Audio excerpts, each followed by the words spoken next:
Was man auch leicht kommt, nicht konnte telegrafen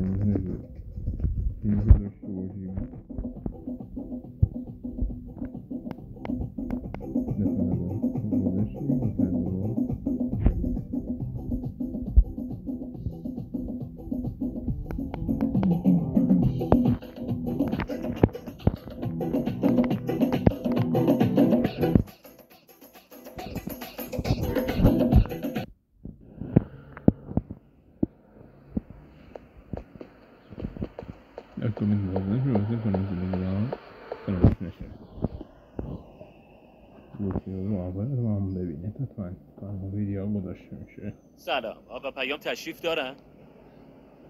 نه قربونش برم، تشریف ندارن آقا پیام. نمیدونی کجان کی میان؟ من الان باید بدونم کجاست؟ یعنی نمیدونی؟ عزیزم عوض میخوام، شما اومدی آقا پیامو دزدیدی بعد از من میپرسی کجاست؟ چی؟ من آقا پیامو دزدیدم؟ حالت خوبه؟ چرا داری چرت و پرت میگی؟ آها چه قشنگ، تو نبودی پس. منم خرم احمقم، گوشام دراز مخملی است، راه میرم یورتمه میرم سم دار. مرتی که همین پیش پاته که از طرف تو اومد آقا پیامو دزدید بعد میگی من نمیدونم؟ چی؟ آها خبر نداری؟ الان مثلا غافلگیر شدی، الان شوک شدی، رفتی تو شوک. ببین پسر خوب قشنگم، نمیتونی سر من شیره بمالی. من همه چی رو میدونم، فهمیدی؟ آقا پیام منو در جریان همه چی قرار داده. حالا هم بیشتر از این وقت بنده رو نگیرید، اعتراف کنید به کار کثیفتون. ممنونم. چی اعتراف کنم؟ من پیامو ندزدیدم، یعنی راستش قرار بود بدزدم اما آها پس اعتراف کردی ها؟ تا زنگ نزدم به پلیس خودت بگو آقا پیام کجاست قربونش برم. پلیس چرا؟ مگه نمیگی آقا پیام همه چی رو بهت گفته؟ پس باید در جریان اینم باشی که قرار بود الکی بدزدمش. همش نقشه بود، نقشه. اصلا همش پیشنهاد خودش بود. ببین این اخطار آخره، یا همین الان برمیداری آقا پیام قربونش برم و میاری میذاری سر جاش، یا اینکه خبر میدم به همه، میگم به پلیس، میگم به همه، به همه این شهر میگم. مگه اینکه چی؟ مگه اینکه یه پولی بدی من ساکت شم. چی؟ بخرمت؟ یعنی اینجا هم به فکر پولی؟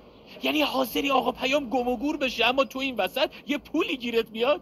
قضاوت بیجا نکن دوست عزیز، قضاوت کار خداست، اما از حق نگذریم. قضاوت زیاد هم بیجا نبود. حالا بخوام خیلی باهات تراست باشم، من پول میخوام، خب دوست دارم، لازم دارم، خرج دارم، نیاز دارم، نیازمندم. تو دیگه کی هستی؟ تو آقا پیامو دزدیدی بعد من کیم؟ اصلا آقا تلفن من کو؟ این تلفن من کجاست؟ این تلفن من زنگ به پلیس. این تکلیف این کثافت آدم دزد مشخص کنه. به خدا داد میزنم، میرم وسط کوچه خودم میزنم داد میزنم ها. ای بابا بازم به من میگه آدم دوست. این کار اصلا حرف تو کلت نمیره. باشه بگو چقدر باید بهت پول بدم. بیا اینم پول. خب حالا میتونی دهنتو ببندی تا ببینم چه خاکی باید تو سرم بریزم؟ عزیز خیال راحت بشه عزیزم، به کسی چیزی نمیگم. این سینه صندوقچه اسراره. این آدم دزدی شما هم روش. من دهم وا کنم این شهر رو باید با بمب بزنن. حالا زود از چله چشم اگه میشه رفع زحمت کنیم، چون دیگه نمیخوام به یک آدم جانی دزد کثافت آدمکش روانی پلشت نگاه کنم.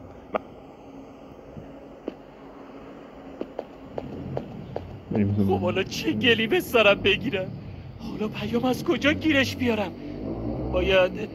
باید اصلا چرا باید گیرش بیارم که چی بشه؟ از دست آدم دزدا پیداش کنم که بعد خودم بخوام بدزدمش؟ ببینم عرفان دیوونه ای چیزی هستی؟ مگه از اولم قصدم این نبود که این پسر پیام گم و گور شه تا نتونه بره خواستگاری عاطفه؟ خب الانم همین شد دیگه. حالا برای چی من باید برم دنبالش بگردم؟ اصلا به من چه ربطی داره که بخوام دنبالش بگردم؟ اصلا هر جا که رفت خدا پشت و پناهش باشه. حتما یه خیری توش بوده که دزدیدنش. آره اصلا به من چه ربطی داره که بخوام تو قضا و قدر بقیه دخالت کنم؟ اتفاق دیگه میفته. حالا امروز پیام گم و گور شد، شاید فردا نوبت من باشه. والا اگه راضی باشم کسی بیفته دنبالم و تو قضا و قدرم دست ببره. اصلا من سگ کی باشم که بخوام تو حکمت خدا دست ببرم؟ خدا خدا. سلام آقای عرفان وابسته. بیچاره سلام. بله خودم هستم. لطفاً با من تشریف بیارید. کجا؟ اداره آگاهی. آگاهی؟ واسه چی؟ تشریف بیارید اونجا همه چیز مشخص میشه. باشه چشم. خود نامردشه جناب سرهنگ، خود آدم دوز کثیف پلیدشه. چی خودشه؟ چی خودشم؟ آدم دوست چیه؟ کی هست اصلا؟ اجازه بدید دوست عزیز، اجازه بدید من سوال کنم. سوال نداره سرهنگ، همین الان بازداشتش کنید، ازش بازجویی کنید، شکنجهش کنید، اعدامش کنید تا جای آقا پیام خوشگل من رو راه بده. اگر خواستید خودم هم در این مسیر همراهیتون میکنم، ناخونهاش رو خودم میکشم. خواهش میکنم یه لحظه اجازه بدید. خب آقای عرفان وابسته، درسته؟ بله خودمم. شما آقایی به نام پیام ناطقی رو میشناسید؟ بله. و در جریان هستید که چه اتفاقی برای ایشون افتاده؟ نه یعنی چرا؟ یعنی از ایشون شنیدم گویا دزدیده شدن آقا پیام. گویا؟ خودت دزدیدیش بعد تازه میگی گویا؟ یه لحظه ساکت بشید دوست عزیز. میدونید که الان دارید به ایشون تهمت میزنید؟ خب دزدیده دیگه، چیکار کنم الان؟ واقعا؟ بسیار خوب.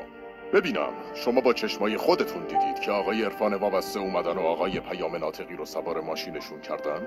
نه جناب پلیس، متاسفانه شاید براتون عجیب باشه اما خود آقا پیام به من گفته بودن که ایشون قراره بدزدشون.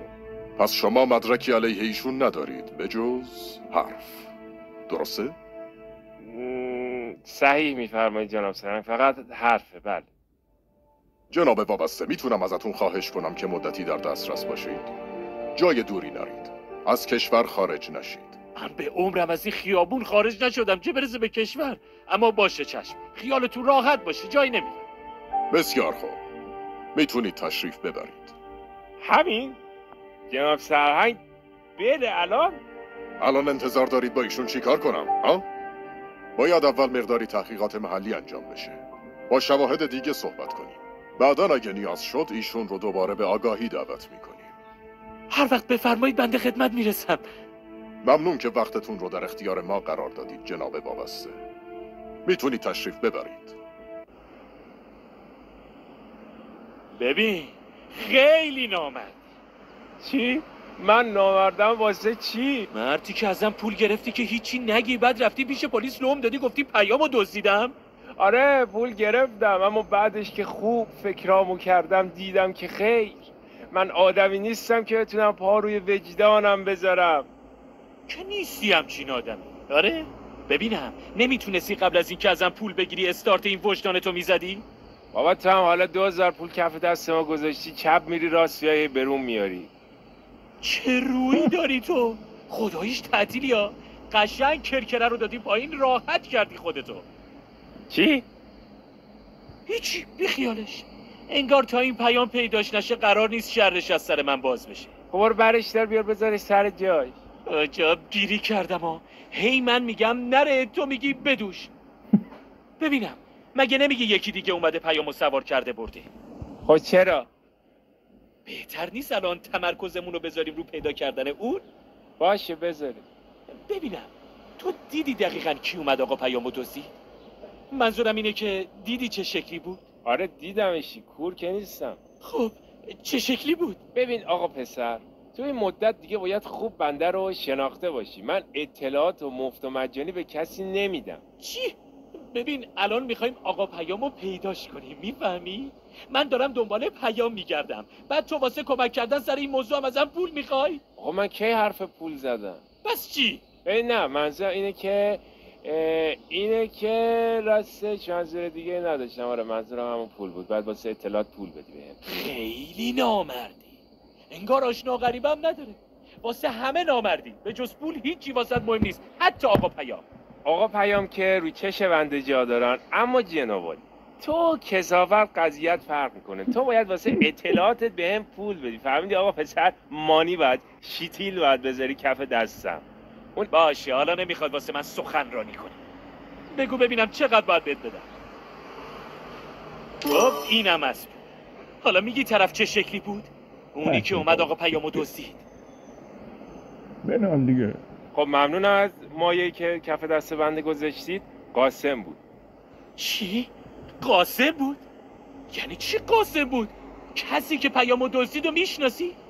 آره، قاسم آژانسی بود. قاسمو تو این محل دیگه همه میشناسن.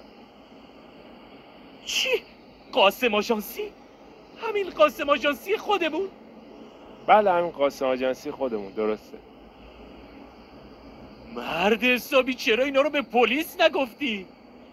به پلیس بگم که برن قاسم بنده خدای زن و بچه دار رو دستگیر کنن؟ اون طفلی فقط یه راننده آژانس بی آزاره، کبریت بی خطره. پلیس باید اون اصل کاری کثافت رو دستگیر کنه، نه یه راننده آژانسا. و اون اصل کاریه کیه؟ من؟ نه پس من گفتم. تو رفتی با قاسم گفتی بیاد آقا پیام منو سوار کنه ببره. آقا پیامم ساده زود گوله شما انسانهای کثیف و خورده. تو گفتی قاسم اومده گفته عرفان منو فرستاده تا پیامو بدزدم. واقعا همچین چیزی از قاسم شنیدی؟ نه حقیقتا راستش قاسم اینطوری هم نگفت. من از لپ کلامش اینطوری برداشت کردم. لپ کلامش؟ لپ کلامش دقیقاً چی بود؟ عزیزم من چه میدونم؟ مگه من فضول و خبرچین و حرفکش مردمم؟ ولم کن برادر. 2 قرون گذاشتی کف دست ما تا شب میخوای برای چهچه بزنم؟ ولم کن دیگه. برو از خودش بپرس. آره بهتره برم از خود قاسم بپرسم. از تو یکی حرف راست در نمیاد. بریم شما.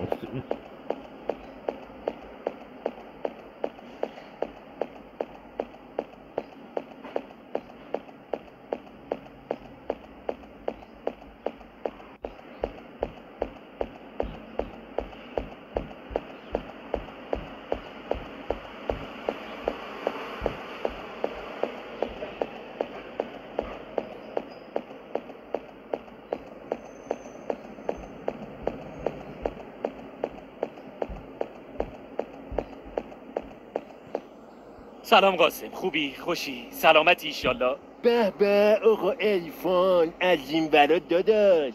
قاسم جان یه چند تا سوال ازت داشتم. خیلی باشه عرفان جون، در خدمتم. شما آقا پیامو میشناسی؟ پسر همین آقا میرزای فرش فروشو میگم. آره میشناسمش، نه که خوب بشناسمش، فقط باشه چند باری برخوردایی داشتم.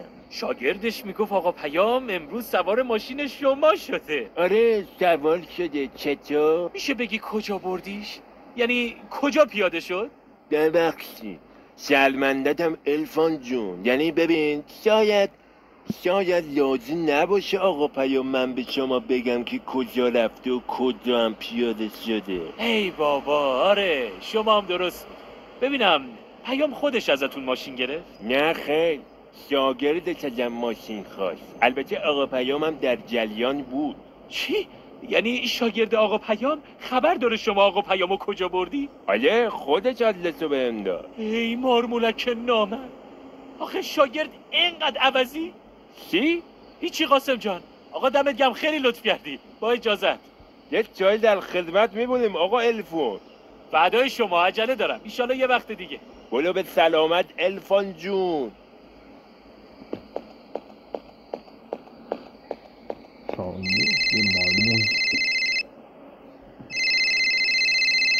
الو. الو عرفان، سلام. عاطفم. سلام عاطفه، خوبی؟ آره خوبم.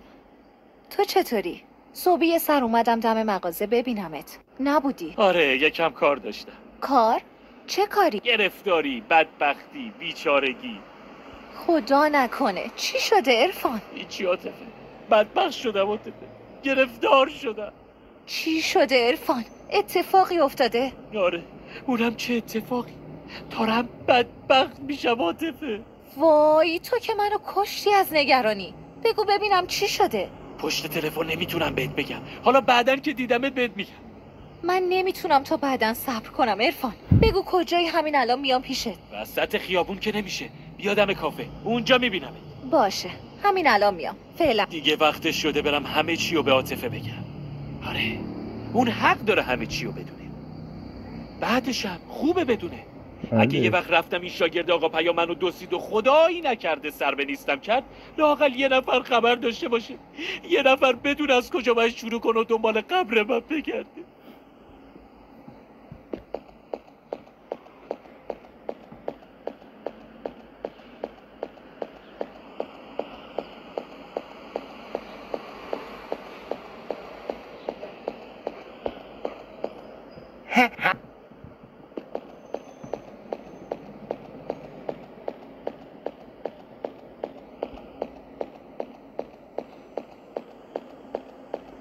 سلام عاطفه. سلام عرفان. خب زود تون تعریف کن ببینم چی شده. اینجا که نمیشه، زشت جلو در. بیا بریم تو، هم دوتا قهوه میخوریم، همین که من مفصل همه ماجرا رو برات تعریف میکنم. باشه.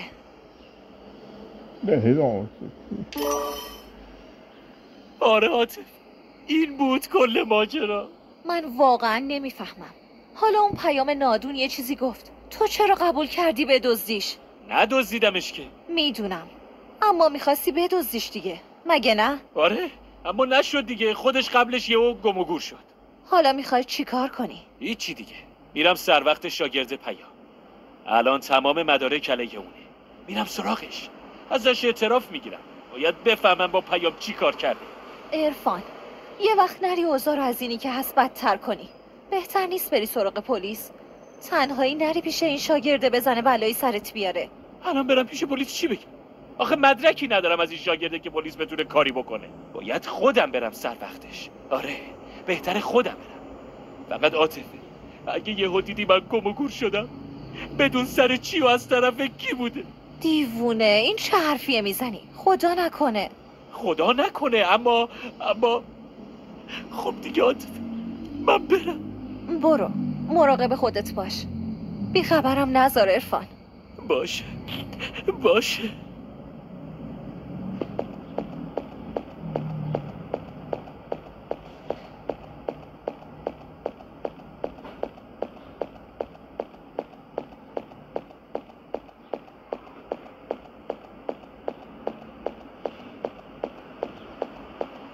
سلام.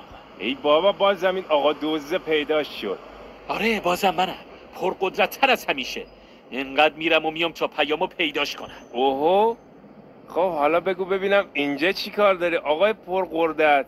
قاسم اعتراف کرد، همه چی رو بهم گفت. خب گفته باشه که چی؟ حالا چی گفت؟ گفت که تو واسه آقا پیام ماشین گرفتی، گفت که تو آدرس جایی که باید پیامو میبرد و بهش دادی. همه اینا رو گفت؟ چه بد. آره گفت. خب که چی الان؟ هیچی دیگه، مشخص شد اونی که پیامو دزدیده تو هستی، نه من. بله؟ من آقا پیام قربونش برم و دزدیدم؟ آره، حالا هم دو راه بیشتر نداری. اولیش اینه که آدرس رو میدی به من و من میرم و آقا پیامو میارمش. دومیش اینه که آدرس رو به من نمیدی و به پلیسا میدیش. چی؟ پلیس؟ میخوای پای پلیس رو به این ماجرا باز کنی؟ آقای آره. راه دومت زیاد دوست نداشتم. پس اعتراف کن. آقا به خدا من بیگناهم. منو چه به دزدی، اونم دزدیدن آقا پیام با این یال و کوپالش. بابا یارو بالا 200 کیلو، من چجوری بزنم اینو زیر بغلم ببرم؟ راستش خود آقا پیام ازم خواست که براش ماشین بگیرم. چی؟ پیام بهت گفت واسش ماشین بگیری؟ یعنی خودش بابای خودش گذاشته رفته؟ آره انگار. ببینم، پس چرا همه چیو انداختی گردن من؟ خب اون قصد دزدیدن شما هم بی تاثیر نبوده عزیز. مسخره کردی منو؟ وایسا، همین الان به پلیس زنگ میزنم. باید همین چیزایی که به من گفتی رو به پلیسم بگی. به جان بچم اگه یه کلمه حرف بزنم. یعنی چی؟ آقا عرفان، من بیگناهم. من اینجا یه غلام حلقه به گوش بیش نیستم. من اینجا تا هرچی بقیه بگم چشم. بابا همه اینا نقشه های خود آقا پیامه. چی؟ اینا نقشه پیام بود؟ به خوشگلیت قسم آره. آقا پیام گفت یه چند روزی میرم یه جا قایم میشم تا آبای خواستگاری از آسیا بیفته، بعدش هم بر میگرده. منم بعدش وقتی آقا پیام رفت گفتم خلاقیت به خرج بدم همشو بندازم گردن تو. بندازی گردن من؟ چرا من؟ آخه تو انگیزه کافی برای دزدیدن آقا پیام داشتی. انگیزم کجا بود؟ به پیر به پیغمبر خود پیام ازم خواست بدزدمش. عزیزم شما که از اول آخه قصد دزدیدن آقا پیامو داشتی. آره اما پیشنهاد خودش بود.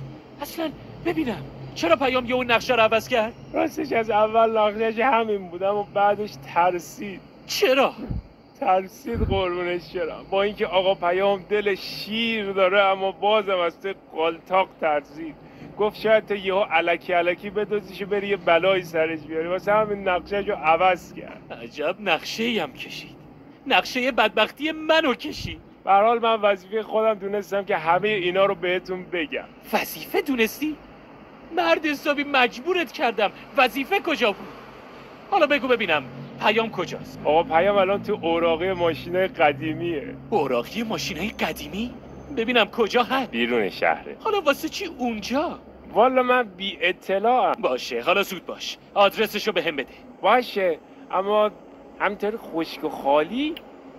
به خدا اگه بگی واسه اینم پول میخوای جفت پا میام تو صورتت. آقا به خدا من بدبختم، بیچارم، خرج زن و بچه‌مو میدم، اونم نه یکی، 4 تا بچه قد و نیم قد دارم. خب ای بابا این باز رفت رو احساسات من. باشه حالا بگو ببینم چقدر باید بهت بدم. بیا اینم پول، اما این آخرین باریه که بهت پول میدم. حالا زود باش آدرس اوراقی ماشینا رو بهم بده. خدا خیرت بده آقا عرفان. بیا این آدرس. ممنون. خیلی دوره، بهتره برم تاکسی بگیرم.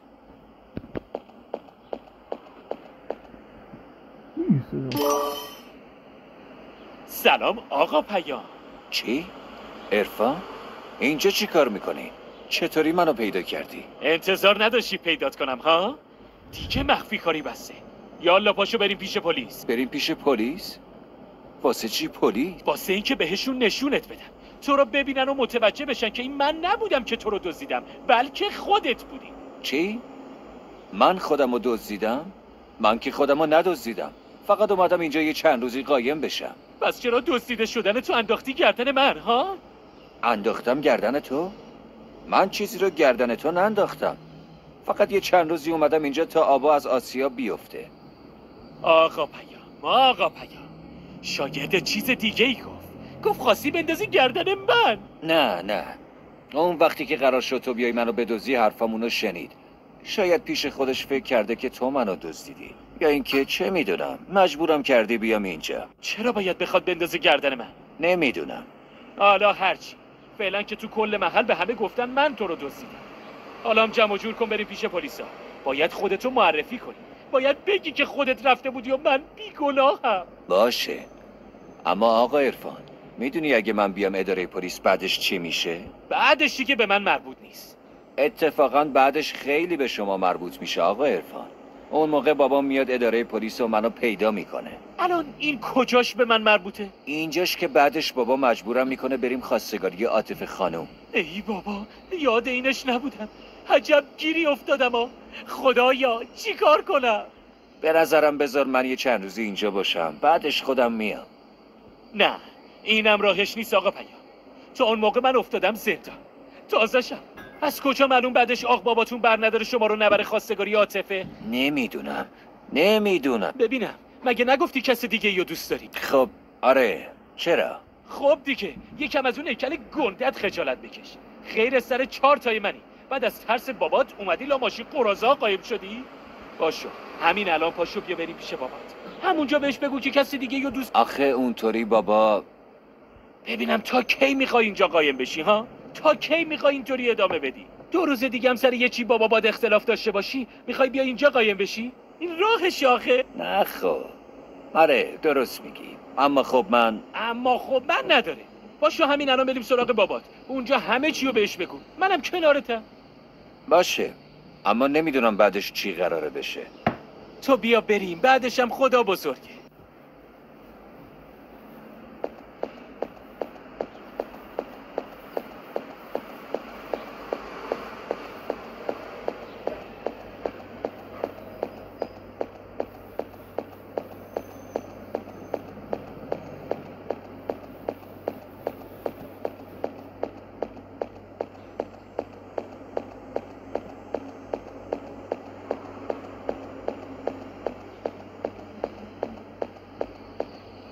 اینهاش خود نامرد آدم دزدشه. بگیریدش، بگیرید نامردو. این همونیه که آقا پیامو دزدیده. سلام آقا پیام، شما که اینجایی. خب شاهد هم از غیب رسید، آقا پیام خودش اومده الان حرفای بنده رو تایید میکنم، مگه نه آقا پیام؟ خب چرا چرت و پرت میگی؟ میدونستم از تو آدم حسابی در نمیاد، واسه همین دختر بهت ندادم. آخه آدم دزدی؟ ده آقا خسرو، آدم دزدی کجا بود؟ پیام توی چی بگو؟ نه آقا خسرو، عرفان منو ندزدیده بود. پس کی دزدیده بودید؟ اصلا کسی منو ندزدیده بود. یعنی همه مدت سر کار بودین؟ سر کار بودی؟ چه روی داری تو؟ اصلا همه آتیشه از گور تو بلند میشه. یعنی چی؟ پس کجا بودی پسرم؟ راستش بابا، راستش میخواستم یه چی بهتون بگم. چی؟ راستش چطوری بگم؟ راستش پیام کس دیگه ای رو دوست داره، نمیخواد بیاد خواستگاری دختر خسرو خان. واسه همینم رفته بود از دست شما مراسم خواستگاری قایم بشه. چی؟ این داره راست میگه پیام؟ دست شما درد نکنه میرزا، این بود اون پسر شایستت؟ من شرمندم خسرو خان. من پیام هیچ حسی به عاطفه خانم نداره، کسی دیگه ای رو دوست داره. پیام بی خود میکنه. مگه من آبرومو از سر راه آوردم؟ همین امشب باید بیاییم بریم خواستگاری. ترمز کن میرزا، ترمز کن. من دخترمو به کسی که عاشق کس دیگه باشه نمیدم. اما خسرو خان، من که دخترم از سر راه نیاوردم میرزا.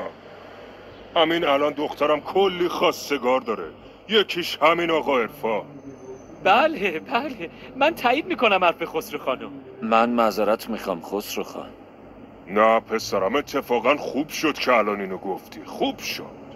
بدون دوست داشتن که نمیشه با کسی زندگی کرد. آره خیلی خوب شد گفتی پیام، خیلی خوب. بابا من باید باهاتون صحبت کنم. من اینجا جاش نیست. شب بیا خونه صحبت میکنیم. خداحافظ. من بازم عذر میخوام خسرو خان. موردی نداره، هرچی قسمت باشه همون میشه. آره همین که خسرو خان میگه، هر چی قسمت باشه. خب مثل که همه چی به خوبی و خوشی تموم شد.